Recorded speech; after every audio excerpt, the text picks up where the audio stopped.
기도하겠습니다. 거룩하신 아버지 하나님 감사합니다. 오늘도 우리를 사랑하사 생명의 말씀 앞으로 인도하신 하나님, 오늘도 살아계시고 항상 있는 말씀을 주사 우리 영혼이 소성케 하시고 오직 하나님의 말씀으로 우리가 이 악한 세상에서 능히 이기고 살아갈 수 있도록 은혜 베풀어 주시기를 원합니다. 아버지 하나님, 이 시간도 함께 하사 성령님께서 역사하시고 성령님께서 우리에게 임하사 충만하시고 기름 부어 주셔서 말씀을 선포하는 자나 듣는 자 모두 동일한 은혜 가운데 은혜가 넘치는 시간이 되도록 역사하여 주시옵소서. 아버지 하나님께 무한한 감사와 찬양과 영광을 올려드리며 예수님의 이름으로 감사하며 기도드리옵나이다. 아멘. 오늘은 밭에 감추인 보화와 좋은 진주에 대한 비유입니다. 본문 말씀은 마태복음 13장 44절로 46절입니다. 천국은 마치 밭에 감추인 보화와 같으니 사람이 이를 발견한 후 숨겨두고 기뻐하여 돌아가서 자기의 소유를 다 팔아 그 밭을 샀느니라.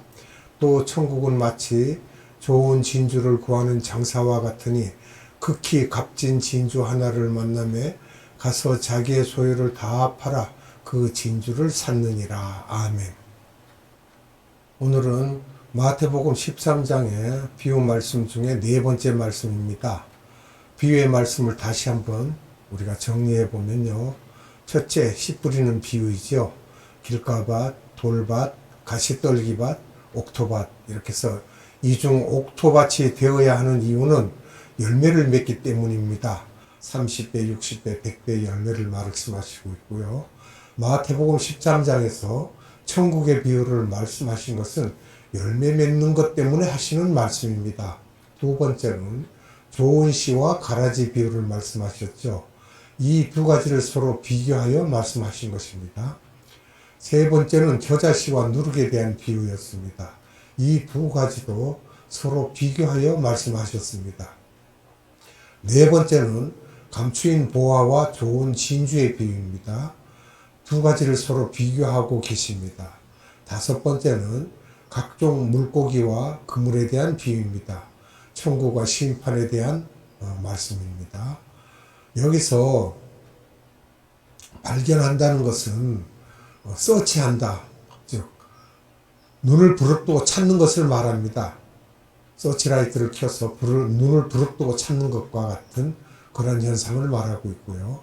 예수님께서 이 말씀을 하시는 이유는 그 당시 이스라엘 사람들과 팔레스타인 사람들이 하던 습관 중에 보물을 갖고 있으면 도둑이 많기 때문에 항상 땅 밑에 숨겨두었다고 하며, 이렇게 많이 숨기다가 보니 나중에는 자기들이 어디에다 숨겼는지 모를 때가 많으며 다시 찾는 확률이 1,000분의 1이라고 할 정도라고 합니다. 어떤 분이 농사를 짓다가 보물을 캐게 되었는데 랍비의 법에서는 이럴 때 그것을 캐내어 그 사실을 말하게 되면 그 보물은 그 땅 주인 것이 된다고 하며, 그래서 그 보물을 갖기 위해서는 그것을 다시 땅에 묻어놓고 그 땅 주인에게 가서 땅을 사야 자기의 것이 된다고 합니다. 그러면 왜 감추어 넣는가 하는 것은 보물이 비싸고 소중하기 때문이죠. 그리고 다른 사람에게 주기 싫어서. 세 번째로는 이 보물이 대단히 가치가 있다고 알았기 때문이죠. 아무리 좋은 것이라도 그 가치를 모르면 보물이 아닙니다.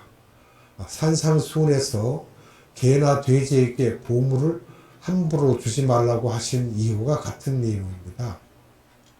그러면 감추인 보화는 천국의 비밀을 말씀하시는 마태복음 13장의 7가지 비유이죠. 왜 그럴까요? 시편 78편 2절에서 다윗이 성가대장인 아삽에게 미리 말씀하신 내용들이 기록되어 있습니다. 마태복음 13장 34절로 35절을 봅니다.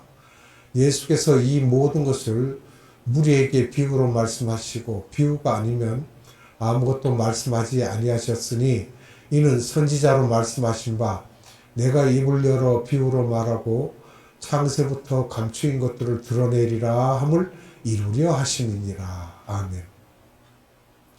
1000년 전에 아삽에게 하신 말씀을 예수님께서 공개하시겠다는 것입니다. 감추인 보화를 어떻게 공개하시겠다는 말씀인지 이것을 우리가 보면 예수님께서는 비유로 공개하시겠다는 것입니다. 그냥 다 이렇게 드러내는 것이 아니고.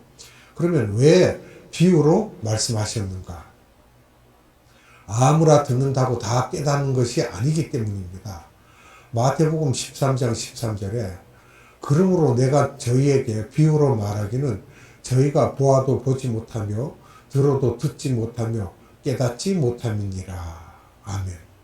어떤 사람이 이 비유의 말씀을 깨달을 수 있겠습니까? 씨 뿌리는 비유 중에서 가장 좋은 옥토밭을 가진 자들이 이 비유를 깨닫고 열매를 맺을 수 있습니다. 가시떨기밭에 마음을 가진 사람은 세상 염려와 재리의 유혹으로 인하여 열매를 맺지 못하므로 이들은 돈의 속임을 당하여 비유의 말씀을 들어도 깨닫지 못한다는 것입니다. 옥토의 마음을 가진 사람은 이 보화를 찾았을 때 어떻게 변하는가 살펴봅니다.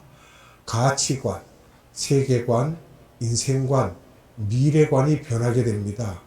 보물을 찾았을 때 혹시나 다른 사람이 가져갈까 하여 다시 묻어두고 돌아가서 자기의 소유를 다 팔아서 그 땅을 사게 됩니다. 이런 사람은 이 가치를 알기 때문에 감격하고 환희가 있어서 빨리 이 보화를 나의 것으로 만들기 위해 결단을 하고 자기의 소유를 다 팔 수 있는 것입니다.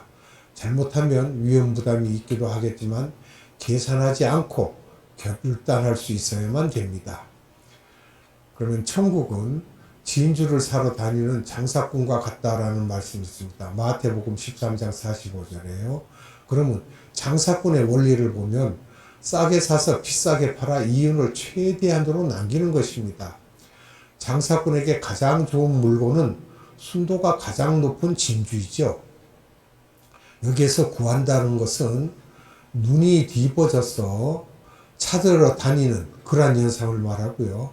열매를 맺기 위해서는 이런 마음이 있어야 한다는 것입니다. 우리 속된 말로 환장한다는 거죠. 자, 복음을 전하는 자들도 장사꾼과 같습니다. 눈이 뒤집혀서 장사를 하는 거예요. 성공하는 장사꾼의 특징을 보면요. 시장에 대한 지식이 많습니다. 둘째로는 상품에 대해서 잘 알아야 합니다. 셋째는 결단성이 있어야 합니다. 네 번째는 실패에 대해 두려워하면 안 됩니다. 다섯 번째는 이윤 가능성이 보이면 과감하게 투자해야 됩니다. 여섯 번째는 자신의 약점을 잘 알아야 합니다. 일곱 번째는 이윤지향적이어야 합니다. 여덟 번째는 목표지향적이 되어야 합니다. 아홉 번째는 소비자의 구매 성향을 잘 파악해야 됩니다. 열 번째는 공급자에 대해 잘 알고 관계가 좋아야 합니다. 이와 같은 것들이 장사꾼의 특징입니다. 그러면 왜 옥토의 마음을 가져야 하는가? 그런 사람을 통하여 지상 계명을 이루시고 지상 사명을 이루시기 때문입니다. 천국은 피라미드의 계급 사회이기 때문에 높이 올라가기 위해서는 장사꾼의 마인드를 갖고 일을 해야 합니다. 성서에서 자기 땅을 팔아 값진 진주를 샀던 인물들을 우리가 살펴본다면요. 베드로죠. 베드로는 어부였습니다. 그리고 바울, 마태는 세리였지요. 누가는 의사였습니다. 바나바는 부동산을 많이 가진 부자였고요. 모세는 왕권을 가지고 있었던 사람인데도 그걸 포기했죠. 예수님은 어떤 분이십니까? 완전히 신성을 포기하고 인간으로 종의 모습으로 오셨던 것입니다. 성경 공부를 해야 하는 이유는 그 속에 비싼 진주가 있기 때문입니다. 옥토가 되는 사람은 자기가 잘나서가 아니라 예수님의 은혜를 받았기 때문입니다. 바울도 편지마다 그리스도의 은혜 때문에 삼층천을 다 보고 오고 이렇게 된 것을 늘 감사했던 것입니다. 이런 은혜를 받기 위해서 우리는 늘 간구해야 합니다. 은혜를 받은 자는 천국의 비밀을 보게 되고 복음을 어떻게 하면 잘 전할 수 있는지 장사꾼의 심정이 되어서 일하게 된다는 것입니다. 조금 있으면 주님이 그물을 던져서 고기를 잡은 후에 좋은 고기를 골라내는 일을 하실 텐데 좋은 고기를 만들기 위해 우리가 일하고 있는 것입니다. 거룩한 복음 장사꾼이 우리가 되어야 할 것입니다. 기도하겠습니다. 아버지 하나님 감사합니다.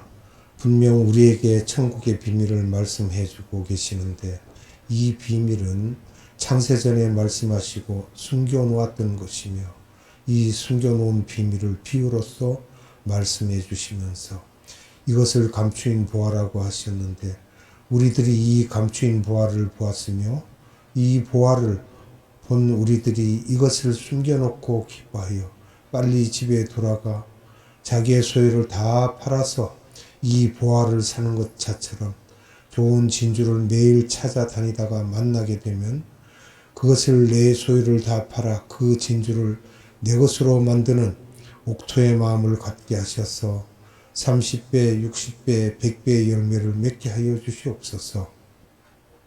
감추인 보화와 값진 진주를 찾는 우리들이 계산하지 않고 뒤돌아보지 않으며 의심하지 않고 결단할 수 있도록 성령님 인도하여 주시옵소서. 모두가 다 아닐 것이며 분명히 소수만이 그 열매를 맺을 것이라고 하셨던 것처럼 작은 겨자씨의 모습처럼 열매를 맺어 큰 나무를 이루고 그곳에 새들이 와서 앉는 것처럼 우리들이 이런 겨자씨의 기능을 갖고 만민에게 주님의 사랑을 전하는 사람이 될 수 있도록 결단케 하여 주시옵소서.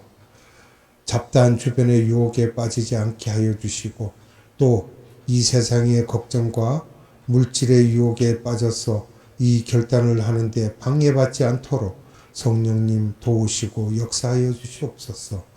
우리들이 분명히 복된 자리인 줄 알면서도 그 길로 같이 못하도록 방해하는 악령들에게 속임을 당하지 않게 도와주시옵소서. 성령님 저희들 인도하여 주시기를 원합니다. 용기를 주시고 결단력을 주시고 두려워하지 않게 하시고 담대하게 하시고 가치관의 혁명적인 변화가 있게 하여 주시고 세계관의 혁명적인 변화가 있게 하시고 베드로나 바울, 누가나 마태에게 주셨던 그 은혜가 우리에게 임하게 하여 주시옵소서. 오늘도 생명의 말씀으로 우리에게 인치신 하나님 감사합니다. 아버지 하나님 세세무궁토록 감사와 찬양과 영광을 받으시옵소서.